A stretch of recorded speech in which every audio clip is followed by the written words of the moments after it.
Hi friends, నేను మళ్ళీ వచ్చానండోయ్. మీకోసం ఒక వీడియో తీసుకొచ్చా.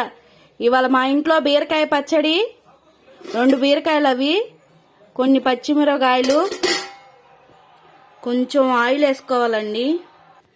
10 నిమిషాలు మగ్గినాక, మగ్గిపోయింది ఫ్రెండ్స్, చింతపండు వేసుకోవాలి. నిమ్మకాయ సైజ్ అంతా కడుక్కొని వేసుకోవాలి.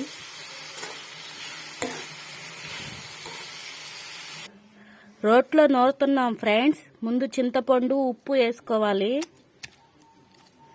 చున్నులపాయలు దంచుకోవాలి ఫ్రెండ్స్. చింతపండు నలిగినాక పచ్చిమిరపకాయలు వేసి దంచుకోవాలి. పచ్చిమిరపకాయ కూడా దంచుకున్నాక కొంచెం జీలకర్ర వేసుకోవాలి. ఇప్పుడు బీరకాయ ముక్కలు వేసుకోవాలి. బాగా మెరిగింది ఫ్రెండ్స్.